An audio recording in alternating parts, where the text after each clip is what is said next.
Welcome to today's edition of the Clay Travis and Buck Sexton Show podcast. To tweet or not to tweet?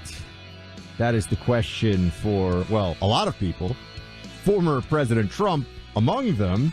It was announced on, was it Saturday? I think it was Saturday that Elon Musk has officially invited former President Trump back to Twitter, which just brings back great memories for people like Clay and me, because I remember waking up. I think at one point Trump retweeted my account 5 times in a row, which was amazing because I saw all these C-list actors that I kind of vaguely remember from the 90s being like, whatever, like, you know, Buck sexy man, like, you don't know anything, you're an idiot. I was like, wait, why all of a sudden is, you know, henchman number 3 from Bloodsport 5 telling me that I'm a bad person? Oh, because Trump retweeted me. So that kind of stuff would happen. It was always, and it would happen very early in the morning. So first thing you'd be like, who did I upset? Who did I anger about this? He was, Buck, I've said this for a while. I had early morning sports talk radio, 6 to 9 a.m. Eastern. So I'm up at like 5:30 in the morning East Coast, 4:30 in Central Time here. You know when you hit your like Twitter feed, people you follow, and there's like nothing updating, you know, because everybody's gone to bed for the most part. It would be like Trump was the only person that early in the morning that would be posting new things. And so we oftentimes, and a lot of times they had sports related connections. We were reacting to it. He was setting the agenda. He was up so early in the morning before most of the media. He made Twitter something that was a necessity if you were covering news and politics. Really globally, but certainly in America, you had no choice but to at least have a familiarity with it because of former President Trump. It was never the case, you know, other politicians, you know, Obama was on Twitter, but it was always very clear that other politicians use Twitter as essentially a big email list for their public pronouncements, essentially their press releases in short form via Twitter. With Trump, it was like you had attached a little microchip into his brain, into his phone, and boom, the American people got to have a direct connection to the candidate in 2015, 2016, and then the president for 4 years, which was remarkable. But so there are huge implications to this and a lot of variables at play. For one thing, we know that Trump has Truth Social. I'm on Truth. Clay's on Truth, which is a nascent social media platform. So it's growing. We've had Devin Nunes on before, who's the CEO. But the whole point of Truth really seemed, one, it's free speech. Yes, that's true. And there are these others as well. There's Parler and there's Getter. There are a number of them. The problem is there's probably only going to end up being one. And everyone knows, when I say only being one, there may be some need for those others in some capacity. But there's going to be one dominant platform and then some other platforms that are more niche. Friday, CBS News. This was hilarious. Did you see this, Clay? To give you a sense of how powerful the Twitter platform already is right now in this business and in politics in America, they said they were halting their posting on Twitter out of caution because Elon Musk runs it now. Play clip 2. In light of the uncertainty around Twitter and out of an abundance of caution, CBS News is pausing its activity on the social media site as it continues to monitor the platform. Pausing so they can monitor the platform. Good heavens. We've gotten word that Trump is back. Who else? A bunch of people have gotten their platforms. Project Veritas. The Babylon Bee is back. A number of them are back now. And now this also comes at a really interesting time for the social media platforms. And understand that this has been an area of enormous advantage for Democrats that I think has very much affected elections. So that's a part of this as well. So even if you're not on, because I know very few of our people listening right now are really active on Twitter. I mean, by percentages, maybe 5% of this audience, roughly, I'm guessing, but something like that. But it affects every website you read, every newspaper, every politician. They're all battling and you know, tweeting on a regular basis. Facebook is a fraction of what it used to be in terms of engagement, utility, and this is why the stock was down 80% or something. Yes. Facebook's gotten crushed. Yeah, some of it's for the metaverse stuff, but it's just become unwieldy. YouTube is a left-wing collective that will not allow for free speech. It's owned by Google, which is owned by Alphabet. TikTok, I just saw Senator Tom Cotton say over the weekend, like, it's basically a Chinese spying operation. Get everybody you know off of TikTok. I want to dig into that a little more. That seems, I don't know. I want to know more of the details. But this may be the only major social media platform in existence, Clay, where there is a true, free, and fair exchange of ideas going on, which makes it even more valuable and more central. What Elon Musk is doing right now is showing true bravery because, first of all, he put up a poll to allow people to vote on whether Trump should be re-allowed back on the platform. And 15 million people-ish voted in that poll, if I remember correctly. And 52% voted yes, 48% voted no. And what I think is significant about that voting, Buck, is, remember, 48% of people were not saying, no, I don't want Donald Trump back on Twitter, or I don't want him back as president or something. They were saying Donald Trump shouldn't be allowed to share his opinions on Twitter. And this is just something that I fundamentally reject. And I think it's so important for Elon Musk to be standing on the principle of free speech here. I'm not sure that Trump being back on Twitter, if he decides to reclaim his account, is going to be beneficial to him at all. In fact, I think it might benefit Democrats. But what is beneficial? Can I just wait? Can we put a pause on what is beneficial? Just because they're actually some of them are saying I don't know who Rachel Bade is. Do you know Rachel Bade? I don't know that. She person. Says Trump back on Twitter. This is clip 3. Gift for Democrats. He's got 83. Yeah. I mean, it keeps changing. Million followers that have been restored on Twitter. On Truth Social, which is his own, and he owns the platform. He's got a fraction of that. I mean, and he truths or whatever they call it, and nobody hears it. That's exactly why I think a lot of people expect him back on Twitter. He loves the attention, right? And talk about a gift to Democrats. I mean, I remember covering Paul Ryan when Trump would tweet all the time from the White House, and we would chase Paul Ryan around the halls and ask Republicans, comment on this controversial comment that Trump just made, and they would spend all their days trying to dodge all these questions. But for Democrats, it's great. They can hold that up to their voters and say, look at the Republican Party. We are the adults at the table. So they're saying they want him on Twitter. Yeah, which is why I think it's so fascinating. As a general principle, I think as a country that decides who our leaders are, we should want the leaders to speak as widely as they can to share with us both their personality and the principles upon which they would stand.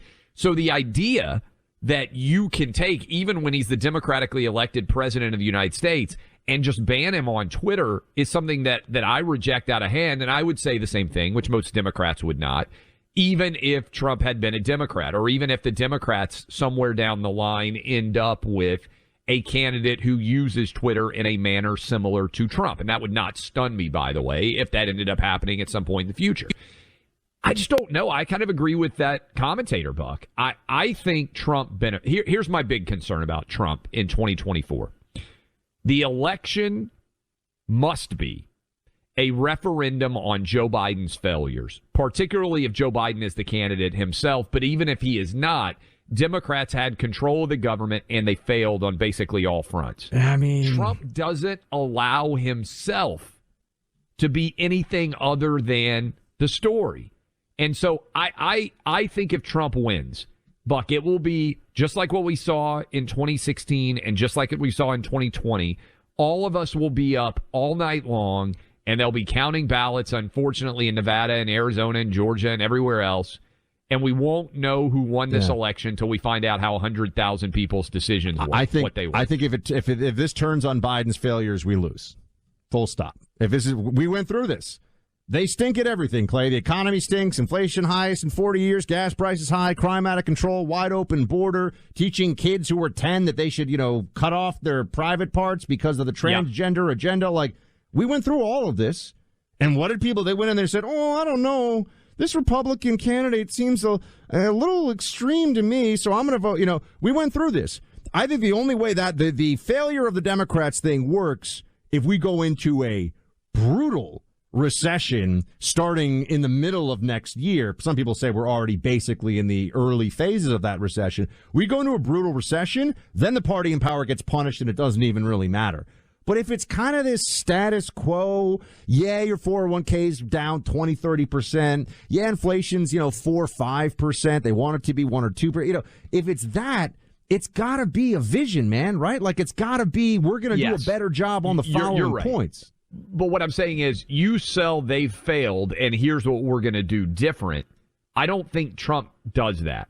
And I would just point out, even though we're super disappointed, we went from the tally in 2020 showing Biden winning by 7 million votes to the tally on the midterms showing that we won by around 4 million votes is the number that I've seen most recently nationwide, right? So that's an 11 million vote swing in the direction of Republicans. Now, what's frustrating is it didn't translate to a landslide red wave tsunami. But I think for most people out there, if you had told them the data was, hey, we're going to get 4 million more votes, I think the challenge, one of the big challenges in 2024 is going to be COVID made red redder and blue bluer. So the number of places that are actually willing to shift, like Florida is in the camp for Republicans, right? Like, and Republicans are going to win it by maybe 6, 7, 8 points. It's not going to be remotely close.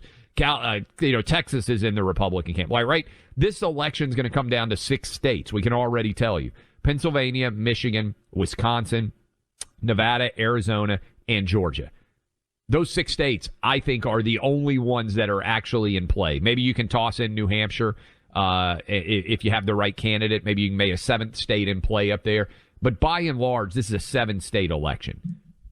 Who's the candidate that can win in 4 out of those 7 states? I think that's a question Republicans have to ask themselves. And as we all know, 2 months feels like an eternity in a political election cycle. So 2 years, who knows what's going to happen. That's the other problem. A lot of what we're talking about now. You say, for example, my whole premise about Biden running again is based on, he's healthy enough, meaning that he can kind of walk around and shuffle and do what if he can do what he currently does, he's running and he's going to be formidable because of the way the Democrats have built the system. But of course, he's at an age where, God forbid, but he's in an age where real stuff happens. By the way, Trump also is at an age where his health, and look, I saw him Friday. He's robust. He's fired up. He's way ready for the fight. better shape than Biden. Right, he's in much better shape than Biden. But I'm just saying, look, we're talking about a couple of years out here, and a lot can change. And I just think that one of the huge advantages the Democrats had is that the economy. Everyone I talk to says who knows the economy, right? I had dinner with a friend last night down here in Miami who knows macroeconomic cycles and has made a lot of money because he predicts them correctly. And he's like, next year is going to be brutal economically. Yes. Now, if that had happened in summer, fall of 2022, so I just think there's all these, externalities or these additional factors that will come into it.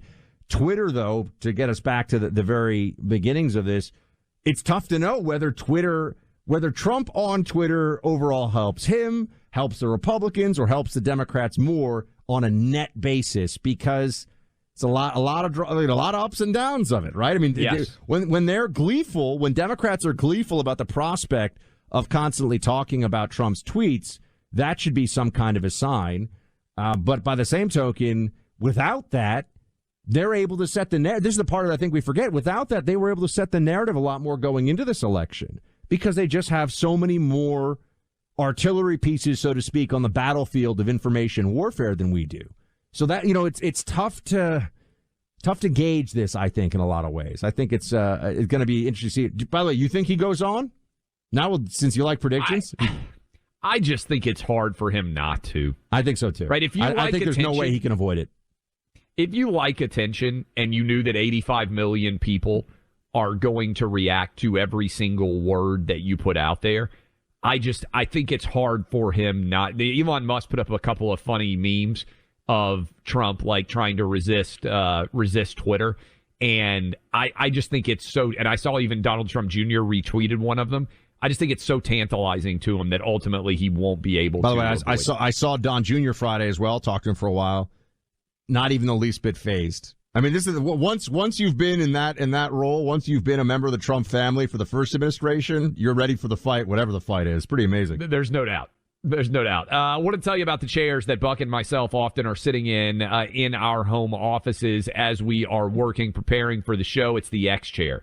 It's the best possible chair out there. It's the chair that I sit in while I do my writing, while I'm writing on this new book, all written from the X chair. You know, it's got heating, it's got cooling, it's got massaging.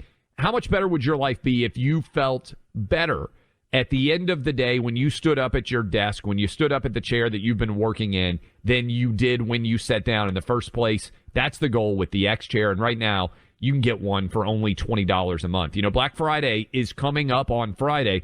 There's probably a lot of people in your family it's not that easy to shop for. Well, how about going out and getting them a chair they'd be able to use every single day? You can check out all the options and their amazing financing plans at xchairclay.com. That's the letter X, chair, Clay, my name, CLAY.com. No other chair can compare to X Chair. Go to xchairclay.com. One more time, xchairclay.com today. Easy to find, easy to define.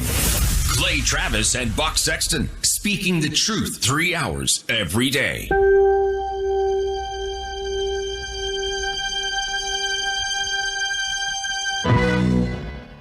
Welcome back to the Clay Travis and Buck Sexton Show. You have likely seen, if you've been following some of the news from over the weekend, the story of this horrific shooting in Colorado Springs at a nightclub, an LGBTQ nightclub.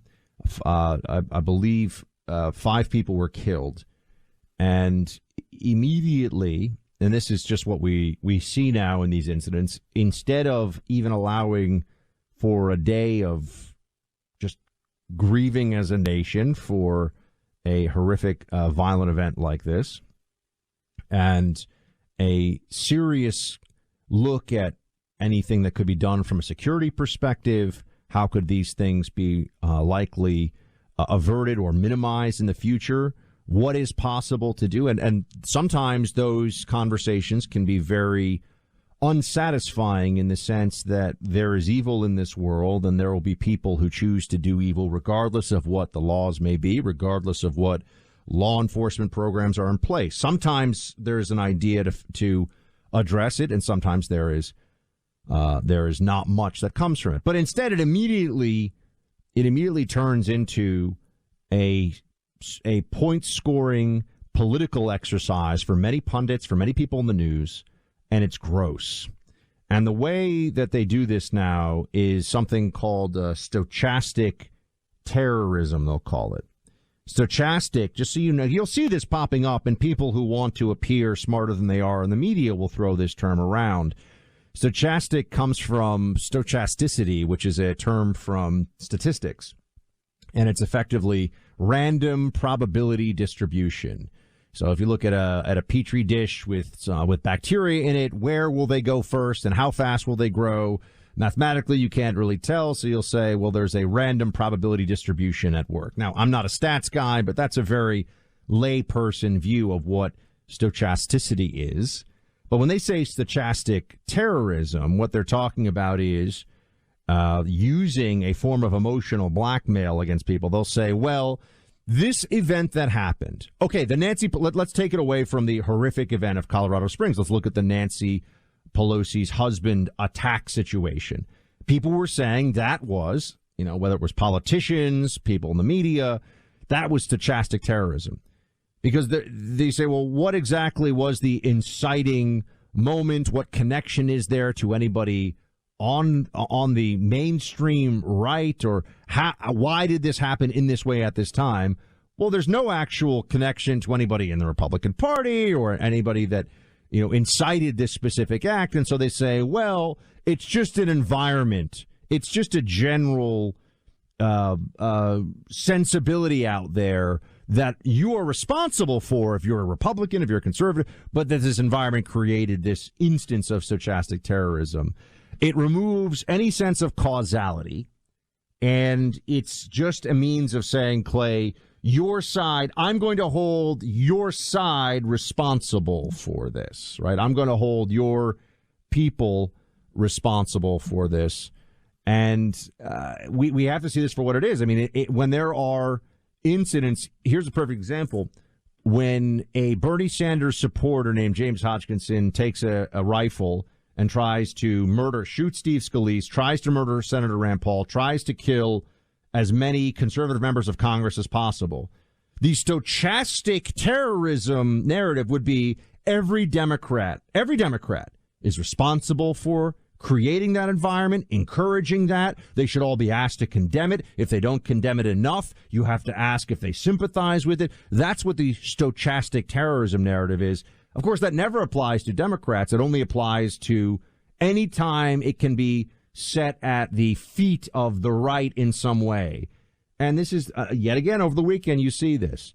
Somehow, every conservative is responsible in the eyes of the left through stochastic terrorism for this horrific mass shooting that occurs in Colorado Springs.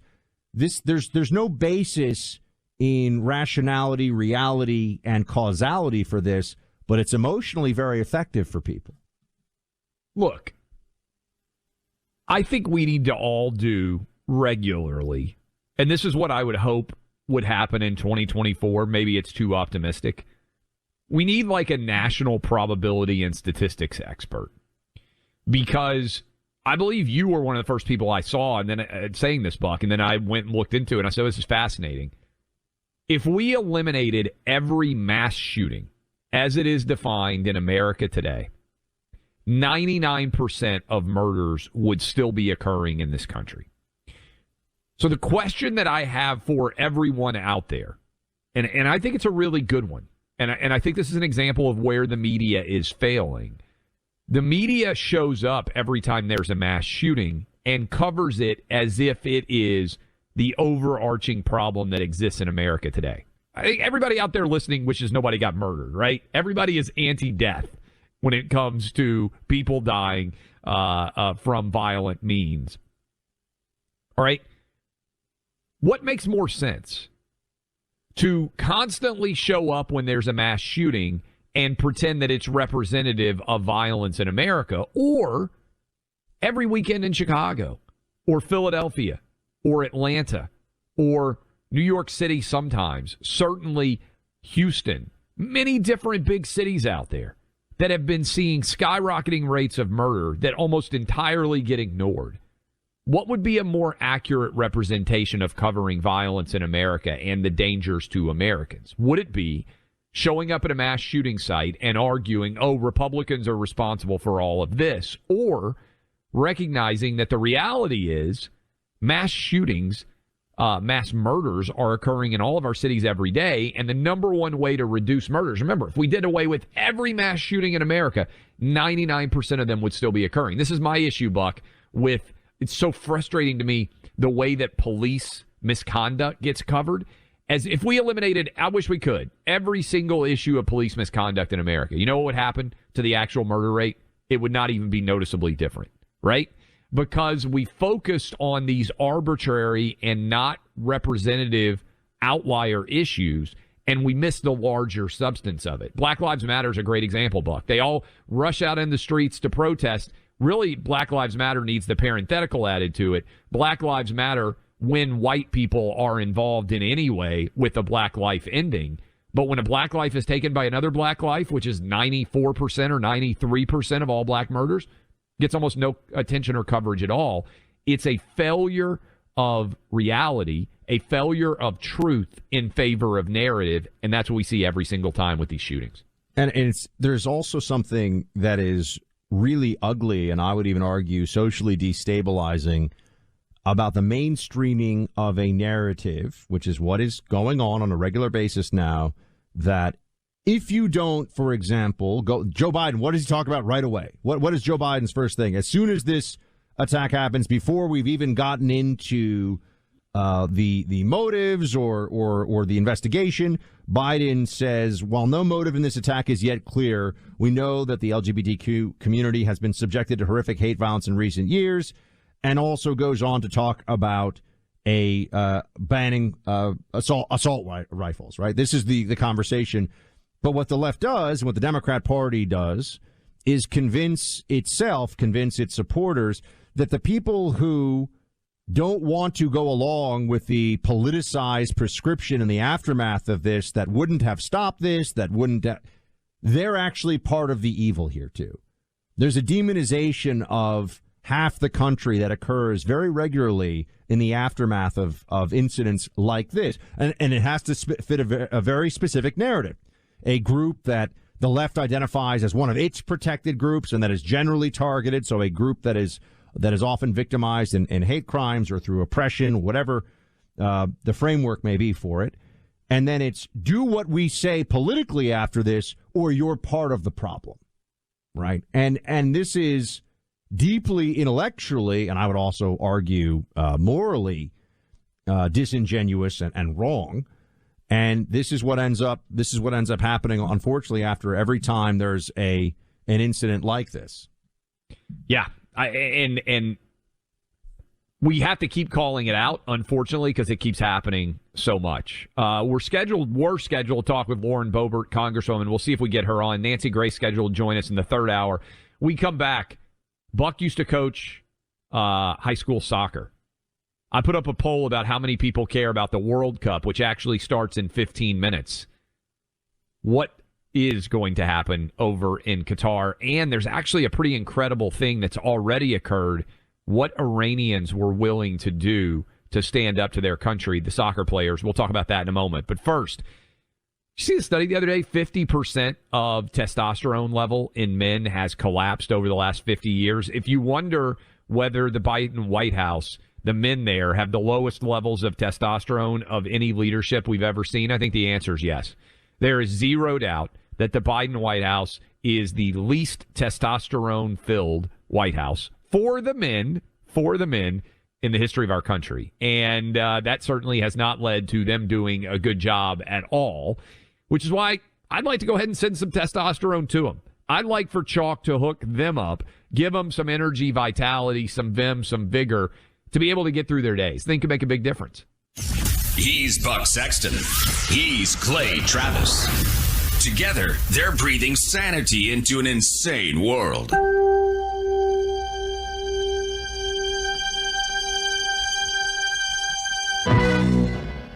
We are joined now by Congresswoman Lauren Boebert from the great state of Colorado. Lauren, we appreciate you making time for us. I want to start with this question. MSNBC thought that you were going to lose your re-election bid. You have won. You are going to be part of the House majority. And when they were bragging about you losing, they said that you should start an OnlyFans account.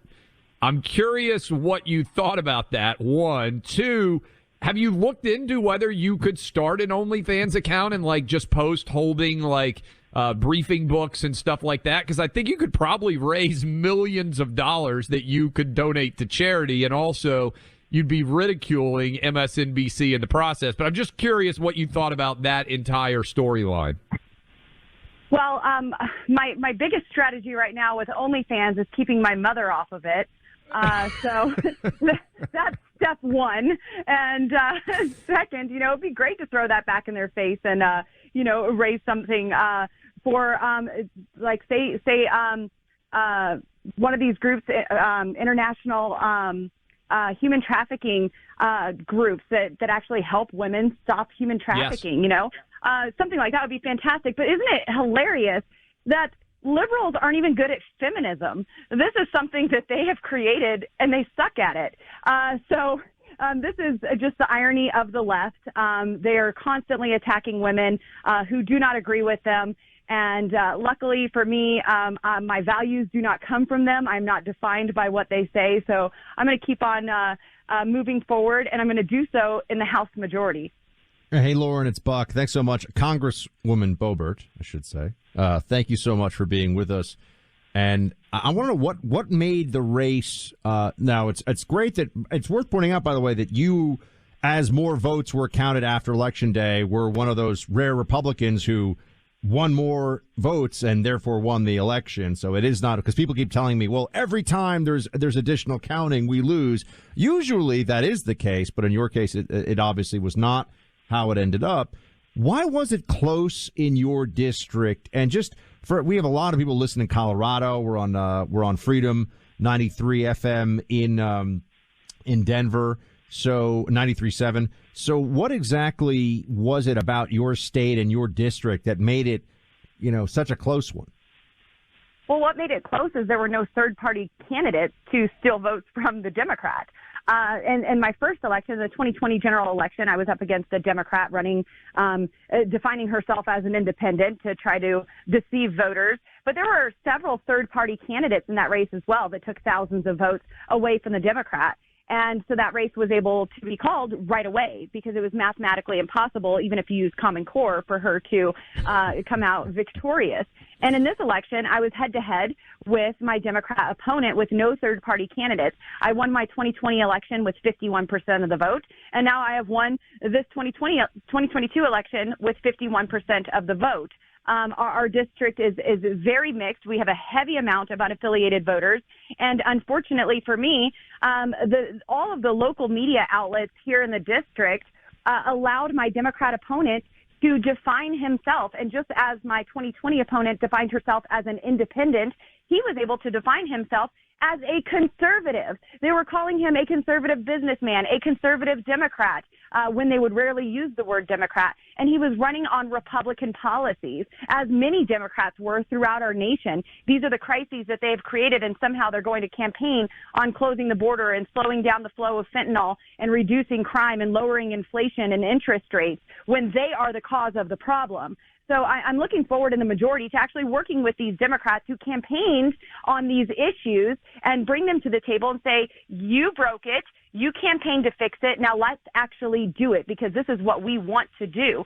But these local media outlets here in the district, they would go to great lengths to cover for my opponent, to not expose corruption in his history, to not expose the liberal stances he took as an Aspen City Council member. And then they would blast me any chance that they got and lie about me and try to make the voters believe that I had not done anything for them in the district, which is an absolute lie. So you have all the media running cover for him. He's running on Republican policies, saying that he is a conservative. And we even had one of our biggest newspapers endorse him. And Buck, the reason they endorsed him, they said, was because they didn't know him. Now, that's just lazy. Congresswoman, you're getting blamed, as is often the case. I'm sure you saw AOC come after you because of the shooting that happened in Colorado. What do you think about AOC coming after you there and accusing you of being to blame for the shooting? This is typical of the left. It's very, very disgusting. You see this with AOC. You see this with Eric Swalwell. They never want to talk about the rhetoric that they have that causes so much problem in our nation, and even the policies and the votes that they take that cause destruction. But they're quick to point the finger and pass on the blame. There's one person responsible for what happened in Colorado Springs, and that's the disgusting, horrible, evil shooter that did these things. Nobody is talking about the two heroes that stopped him, that risked their lives to stop him. They're not talking about enforcing laws that we already have on the books. We have red flag laws here in Colorado, and the shooter had his own mother turn him in for a bomb threat. Now, this is someone that the red flag laws should have prevented from possessing a firearm, but those laws failed, just as we said that they would. It enforced the laws that are already on the books, stop trying to create all of these new laws to stop things, and actually get crime under control. We've done away with the death penalty here in Colorado. We've removed qualified immunity away from our police officers that prohibits them from doing the job that they swore to do. We have reduced so many different infractions. Fentanyl. It used to be a felony to have 4 grams of fentanyl. Now it's a misdemeanor. And so they're decriminalizing all of this stuff and making it easier and more incentivizing for people to actually commit crimes. And I'll just end that on this. I'm hearing all of these folks say, well, is this a hate crime? You're darn right it's a hate crime. Anytime someone opens fire on innocent people, that is hateful. It doesn't matter what group it is pointed towards or taken out on. That is hateful. That is evil, and it needs to be punished. We're speaking to Congresswoman Lauren Boebert, who won her race, and some days after Election Day, it was finally called in her favor. The media was saying that she was basically out of it, but she managed to pull it off in Colorado. A rare win for the GOP in Colorado in this cycle. Congresswoman, now that you're going to be in the majority, just wanted to know, what do you think is most important to focus on? What's going to be top of the agenda as you work with many of our Republican friends in Congress, Jim Jordan and all the rest of them? What are you going to be getting done? There's a whole lot of things that we want to do. Certainly investigations are at the top. You mentioned Jim Jordan, and I know that he and Jamie Comer are going to bring folks in, like Secretary Mayorkas. They're going to open investigations into the Biden crime family and so much more. But we have to start getting the reckless spending under control. We have to make people's lives easier again and lower this inflation, lower the cost of gas, lower the cost of groceries. It is so difficult right now for families to just get by. And it starts with reducing that reckless spending in Washington, D.C. We now have the power of the pen, the power of the purse. We have the gavel. We can do that. And we have to get our domestic energy going again. We could be exporting freedom all across the globe. And instead, we have lost our energy independence. Biden, he drained our strategic oil reserves in the name of a midterm election. And then, of course, we have to secure the border. We have to secure the border and stop the flow of fentanyl and ultimately reduce the crime that's in our states, in our communities, and all across our nation right now. So these are just some of the top items. But one thing that I think is really interesting is just looking at leadership and having that conversation of what needs to take place with leadership.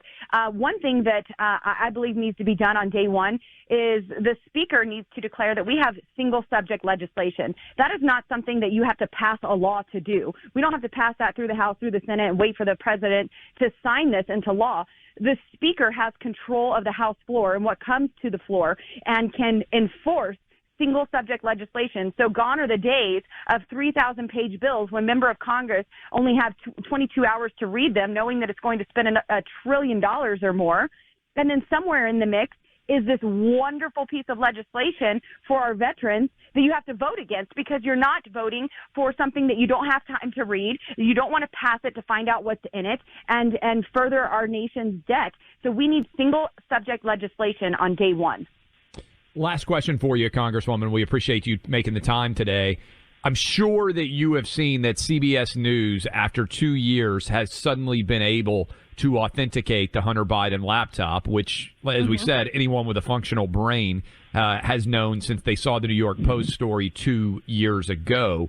What do you think is going to happen with that investigation of Hunter Biden and Joe Biden's connections to it? And what do you think of CBS suddenly deciding after 2 years to finally tell their viewers, oh, yeah, this is real? It's just really sad that this is where our media is. If you were to bring up Hunter Biden's laptop just 2 days ago or a year ago, well, then that was Russia disinformation, and you were crazy and you were a conspiracy theorist. And this is where the mainstream media has failed the citizens of this country.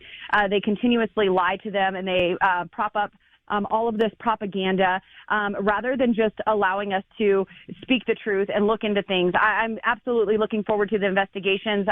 I look forward to serving on the Oversight Committee where we will be having these investigations, and I'm going to dig in deep. And if anyone else wants to know more about where I stand, what I'm fighting for, what we're doing, or wants to join my team, LaurenForFreedom.com. We saw how close this race got, and I'm going to need all the help that I can to stay strong in these next 2 years to effectively represent not only my constituents here in Colorado's 3rd District, but really everyone across the nation who loves this country as much as I do and wants to see the Biden family exposed and held accountable for what we have been lied to for all of these years and so much more. Congresswoman Lauren Boebert, we appreciate the time. Fantastic as always. Congratulations on the re-election, and good luck keeping your mom off OnlyFans. Thanks. Yes, pray for me. Thank you, as always. I want to tell you as we go to break here, all about my friends at Legacy Box. Simple, safe way to digitize your treasured memories you've recorded on videotapes and film reels over the years. They've helped over 1 million families, including mine, do just that. They do it by hand right here in the United States, in my home state of Tennessee, where my mom is from, in Chattanooga. They have a sprawling campus, 250 technicians looking after your videotapes and film. It's kind of cool. They have one of the largest collection of VCRs anywhere in the United States to be able to help digitize all these different old film reels that have been around for so long. You want to preserve your family's memories and the legacy of your special moments forever. Well, a lot of your old memories are disintegrating, whether it is VCR tapes, whether it's old film reels, whatever it might be, photos as well. They'll all get digitized, and right now they're offering you the best deal of the year during their Black Friday event. Single best deal you'll get all year long. Here's how you get it. Go online right now to legacybox.com/clay, and you'll save 65% off right now. That's legacybox.com/clay, 65% off. One more time, legacybox.com/clay. Make it a great holiday gift for the members of your family. legacybox.com/clay. Don't miss a day of the Clay Travis and Buck Sexton Show.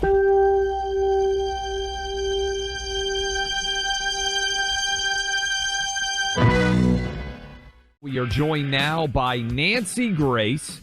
She is the host of Crime Stories with Nancy Grace, the podcast. And Nancy, Buck and I were talking, and we said we need to get Nancy on to talk about this case because both he and I are really kind of obsessed with what may have happened in Idaho surrounding this murder story that is basically leading newscasts everywhere. For people who do not know, 4 murders. They cannot figure out who is responsible just off the University of Idaho's campus. What can you tell us about this story? And for people out there who may not be following it, what details in general do we at least have confirmed at this point? Hello. Thank you for inviting me. Yes, we just covered this on Crime Stories on Fox Nation about an hour ago. The very latest, let me play catch up. 4 young students, 2 age 20, 2 age 21, were slaughtered in off-campus housing. When I say off-campus, it's at the edge of campus. It's right along Fraternity Row in Idaho, University of Idaho. 2 were women, 3 were women, 1 was a boyfriend, a man. They lived in a home where 5 co-eds lived there. The boyfriend just happened to be over that night. Right now, police are stumped. It looks as if all 4 were murdered in their sleep. Now, 2 may have woken up and began fighting back. There are some defensive wounds, and by that I mean cuts on the hands, the arms, the back of the arms, possibly on the legs, curling up in a fetal position where you try to protect your throat, your face, and your chest. No suspects. The parents of 1 or 2 of the girls are complaining right now because they believe police wasted time looking at one of the girls' ex-boyfriends. But I got news for everybody. Right or wrong, the first suspect, the first person of interest is always the boyfriend/lover or husband, ex, romantic interest. It always starts there because statistically, that's typically who did it. Not in this case. In fact, police are now considering that the killer of 4 people, remember he could overpower 4 people, one of them a man, could have been lying in wait in woods outside the home. Hey, Nancy, it's Buck. You know, I've been reading about this a lot, as I know people across the country have. And 2 things have stuck out to me so far about this case. One is that there's the description in the press reports of a lot of evidence, but we don't never get any specificity. I'm wondering if you could shine a little more light on Yes. what they obviously we know is a grisly crime scene, but what kind of evidence they would be looking yes, for here, because they say they have a lot of it so far, but no leads. And then also, that there was, this is horrific, additional reporting that there was a dog that was a pet that was skinned alive nearby, and some think that there may be a connection. Wondering what you see in these two things. To your first question, there is, as one layperson, a civilian, said, tons of evidence. What we mean by that is there's a lot of blood evidence. These four people were stabbed dead with a knife that clearly has a hilt. It's a fixed handle.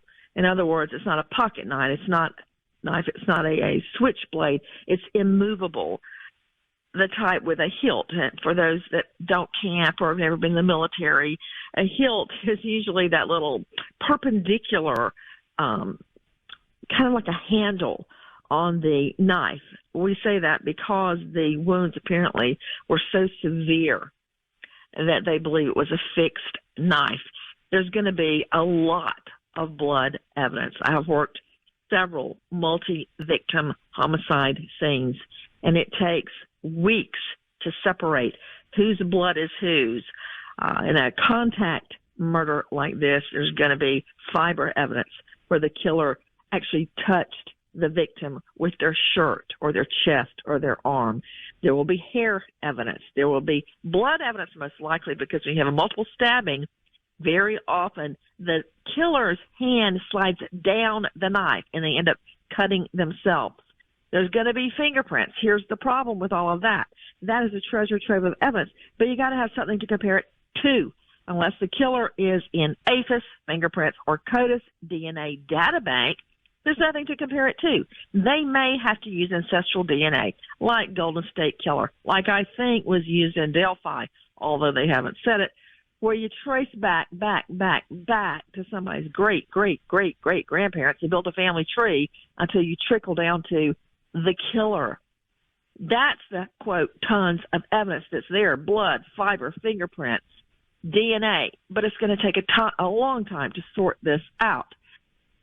Let me think. Your other question was regarding the dog. Yes. About several days, more like 3 weeks, before the murders, a pet, a precious little Australian Shepherd mix, Minnie, was found skinned head to tail October 21 by his owners. That was Jim and Pam Colbert.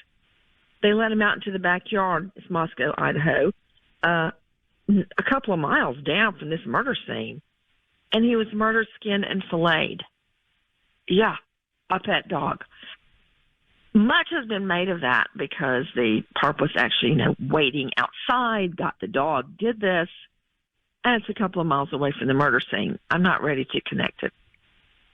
Nancy, when you see a knife used in a violent multi-murder like this, what does that tell you in your experience from a profiling perspective? Mm-hmm. Also, where these people were maybe sleeping when the attack began, as you said. How does that differ from someone using a gun? And obviously, it's almost unheard of to have a murder like this happening on a college campus anywhere. It almost, and Buck and I were talking about it off air, it almost feels Scream-like, the movie where the killer is pretty much always using that sort of curved knife. What sort of profile, when you see these details, what sort of alarm bells does it set off to you? I've heard a lot of analogies to the Scream movies. I have not made that because I find it very hurtful to the victims' families to compare it to a movie. But I see what you're saying, and you're not the first. That, of course, was a movie that has somewhat of a true life inspiration. But what does it mean? In the U.S., we don't have as many knifings as, for instance, in Great Britain, where they don't really have guns. Here, if you analyze the mind of a stabber, a knifer, completely different from the psychology of somebody that at a distance shoots. And I mean 3, 4 feet, 10 feet, 20 feet.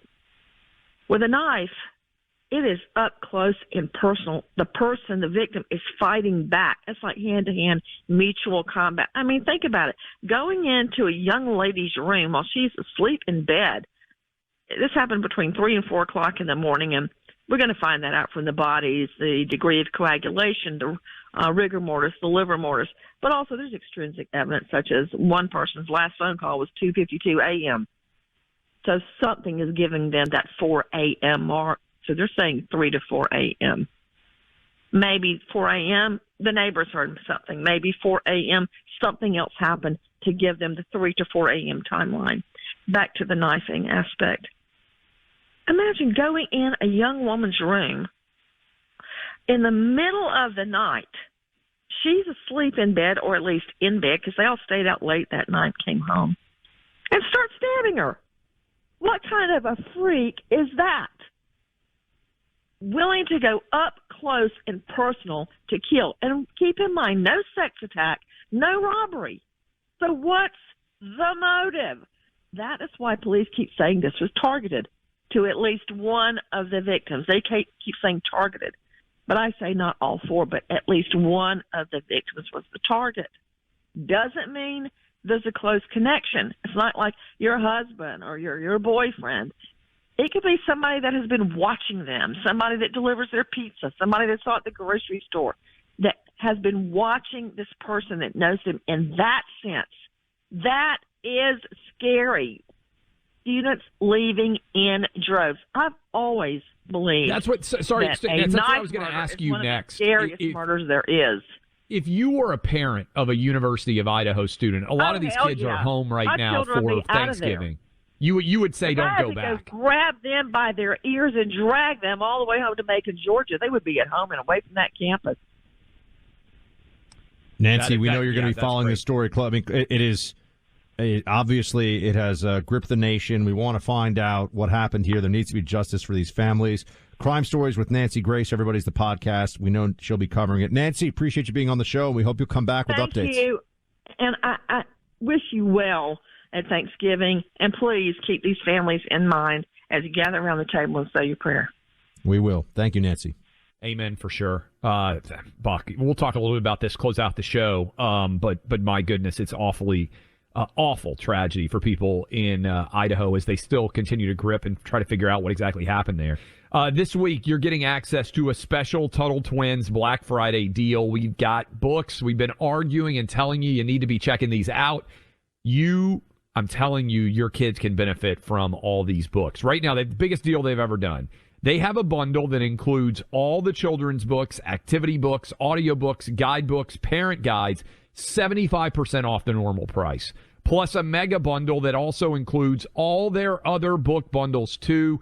It is among the best offers that they have ever provided, and you are going to love it. It has teen, toddler, history bundles. They make the perfect gift for all the kids in your life. Give a gift that'll make a real difference in the path they take, whether you are out there right now, whether you are a grandparent, whether you're a parent, aunt, uncle, somebody who wants to help out kids. Here's how you do it.